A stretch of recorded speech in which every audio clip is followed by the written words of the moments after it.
पूरा सिस्टम। अब आप बताओ, उसी मॉडर्न जो सिस्टम में नासा की रिसर्च कहती है कि जितने भी इलेक्ट्रॉनिक डिवाइसेस होते हैं वो एटलीस्ट 13, 14, 15 साल तक के बच्चों को नहीं देना चाहिए, बुजुर्गों को नहीं रखना चाहिए, और जो 13, 14 साल के बच्चे हैं उनको नहीं देना चाहिए। और यदि देते हैं उनको, इवन टीवी हो या आपका जो भी जितने भी सिस्टम है, यदि उनको देते हैं तो उनकी बॉडी पे इमीडिएट नेगेटिव इफेक्ट्स देखने को मिलते हैं। यानी कि एक तरफ, जैसे कि आपको पता है कि जब तंबाकू इंडस्ट्री को सरकार परमिट करती है तो कुछ सोच के तो करते ही होंगे ना, कोई गाइडलाइन बना रखी होगी अपनी।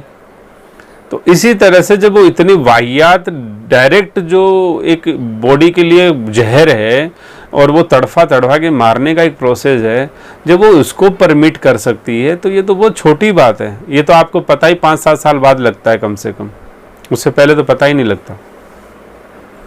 तो इसलिए क्या करें वो, इसलिए अक्ल की बात इतनी सी है कि मैं तो खुद को समझदार समझता हूँ, और जो जो इंसान समझदार समझते हैं उनको अपनी बात समझ लेनी चाहिए और अपना जीवन का जो विज्ञान वैसे ही डेवलप करना चाहिए। हाँ, यदि कोई सरकार का धुरंधर कोई 30 मार खा है जो ये कह सकता है, समझा सकता है कि देखो इस पॉलिसी का ये परिणाम है और ये बहुत ही अच्छा है, ये समाज हित में है, स्वयं के हित में है, और ये राष्ट्र के हित में भी है, तो कुछ हम समझ जाएंगे उस बात को। लेकिन वो नहीं समझा सकता तो फिर वाहियात चीज़ का हम पालन क्यों करें, कोई मतलब ही नहीं है। तो इसलिए ये तो चल रहा है, भेड़ चाल है तो भेड़ चाल चलती रहेगी। जो कि दर्शन की बात हम पहले भी कई बार कर चुके हैं कि समाज रूपी सरिता में जो बह जाते हैं वो सब होते हैं सब मुर्दा। तो जैसे समाज जी रहा है हम जीते रहेंगे, ऐसे कोई बात नहीं साहब, क्या करें, ये तो समाज का सिस्टम बन गया, तो मुर्दे ही रहेंगे हम मुर्दों की तरह। और मुर्दों की कोई औकात नहीं होती है और मुर्दे की कोई कद्र भी नहीं होती है। उसको तो घरवाली हो या माँ बाप हो या बेटा बेटी हो, कोई भी हो, एक क्षण के लिए विलम्ब नहीं करना चाहते हैं, वो तुरंत उसके अपने स्थान पे पहुंचाना चाहते हैं। तो इसलिए हमें मुर्दा बनना नहीं है, इसलिए हम तो पसंद करते नहीं हैं।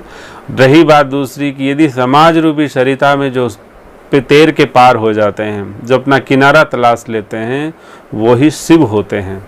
और शिव जो है वो स्वयं के लिए तो कल्याणकारी है ही है और समाज के लिए भी पूर्ण कल्याणकारी है। तो इसलिए हमको सब नहीं बनना है, शिव होना चाहिए, क्योंकि शिव ही कल्याण का स्वरूप है। और कोई समझ बहुत जीनियस कोई आदमी है, बहुत समझदार है, यदि समझता है अपने आप को तो हम समझाए तो सही कि साहब ये देखो इसका ये सिस्टम है, इसमें ये चीज़ें हैं, इसमें बहुत अच्छी बातें हैं। क्या चीज़ ऐसी है भाई, मुझे तो आज तक, मैं ईमानदारी से बात कर रहा हूँ, किसी भी चीज़ में, चाहे वो मॉडर्न साइंस की बात कर लो और सनातन विज्ञान की बात कर लो, इन दोनों का कोई कंपैरिजन नहीं है। मॉडर्न साइंस का एंड जब होगा, जब कभी होगा, जब भी लाखों करोड़ों वर्षों बाद जब कभी होगा, उस मॉडर्न साइंस का एंड और सनातन का विज्ञान का शुभारंभ ये बराबर ही है। बराबर का मतलब इनका भी कोई तुलना नहीं है। तो इस तरह तो उनकी साइंस है। इसी तरह से जो उनकी स्टडी की बात अपन करें, चाहे उनका मैथ ले लो, चाहे उनका फिजिक्स ले लो, चाहे उनका साहित्य ले लो, जो चीज़ ले लो, उनका भी कोई तुलना नहीं है, कोई कंपैरिजन नहीं। चाहे उनकी भाषा ले लो, कोई मतलब नहीं। तो जब इतना रद्दी कार्यक्रम है तो मैं साहब क्यों उस रद्दी कार्यक्रम को अपने जीवन में जगह दूं? मैं तो नहीं दे सकता। चलो मान लो मैंने दिया और मैंने देखा, उस रद्दी कार्यक्रम को अनुभव किया, तो अब मेरी संतान को तो मैं नहीं दे सकता साहब। जब जागे जब ही सवेरा, कोई बात नहीं है। भगवान श्री कृष्ण कहते हैं कि जब संकल्प कर लोगे उसी समय तुम्हें मैं साधु बनाऊंगा। तो कोई बात नहीं, भगवान के वाक्य को विश्वास करके अब जगे, कोई बात नहीं, जब जगे सवेरा ही है, कोई बात नहीं। अब मैं उसको प्रवेश नहीं दूंगा मेरे यहाँ पे। तो ये चीज़ें हैं, हमें विचार करके ही जीवन जीना पड़ेगा। समाज में तो बहुत सारी चीज़ें हैं, तो कैसे जीना है, क्या करना है, क्या नहीं करना है, वो तो हमें तय करना पड़ेगा। कोई बाध्यता नहीं है, ना सरकार की बाध्यता है।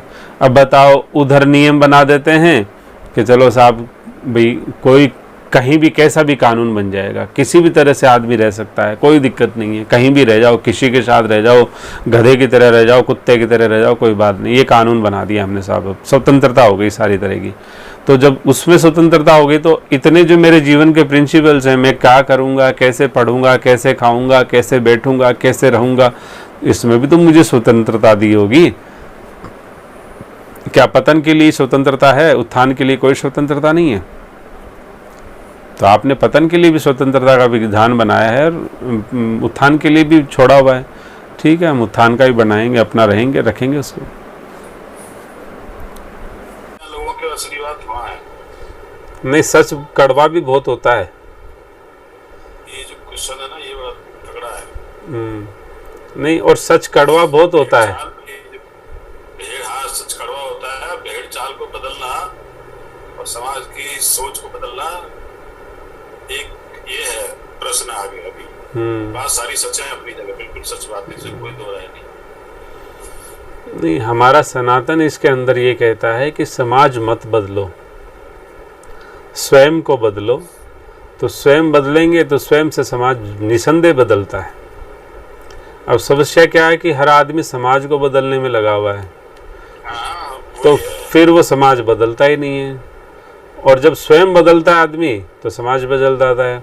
जैसे मैं आपको कुछ दृष्टांत बताता हूँ कि मान लीजिए अपन बात करें कि श्री राजीव भाई दीक्षित जी की, तो उन्होंने अपना जीवन वैसे जिया जैसे उनके स्टेटमेंट्स थे, हैं? तो वो जो सज्जन उन्होंने ऐसे जिया, तो उनकी एक अलग से फैन फॉलोइंग है और उनका एक अलग से क्रम चल रहा है और उन समाज को जगाने में कुछ हद तक तो कामयाब रह ही रहे हैं। आप मानते हैं कि नहीं मानते इन बातों को? तो इसी तरह से जो भी एक भी कैरेक्टर चाहे होता है, मान लीजिए कि माननीय प्रधानमंत्री जी हैं या कोई भी ऐसा कोई लीडर हैं या जो भी किसी भी देश राष्ट्र परिस्थिति में हो सकता है, वो लीडर ने यदि खुद जीवन वो जी करके कुछ करके दिखाया है तो समाज उसको फॉलो करने लगा है। और मेजॉरिटी समाज क्या चाहता है कि वो समाधान चाहता है। मेजॉरिटी मतलब माइनॉरिटी में भी मान लो आप, माइनॉरिटी समाज में यदि आपको समाधान मानता है, माइनॉरिटी में सरकार की माइनॉरिटी और मेजॉरिटी की बात नहीं कर रहा हूँ। माइनॉरिटी मतलब मैक्सिमम संख्या में लोग या मिनिमम संख्या में लोग, तो हम ये तो समझ सकते हैं कि मिनिमम संख्या में भी लोग कुछ तो चाहते होंगे। तो मिनिमम यदि भारत की बात करें तो बहुत करोड़ों में मिनिमम होता है। तो उन लोगों को एक राइट जो एक लीडरशिप नहीं मिल रही है समझ लो, या एक आइडियल कैरेक्टर नहीं मिल रहा जिसको वो फॉलो कर पाएँ वो समझ लो, तो वो एक उस उम्मीद में रहते हैं। तो जब एक स्वयं सुधरने की बात कोई आदमी करता है तो उन स्वयं सुधरने वालों में से कोई ऐसा होता है जो परफेक्ट सुधर के बाहर आता है और उस परफेक्शन को लोग ज्वाइन करते हैं। फिर वो एक आइडियल बन जाता है, उन लोगों के लिए एक दिशा बन जाता है कि चलो साहब कोई उम्मीद की किरण तो दिखी कहीं।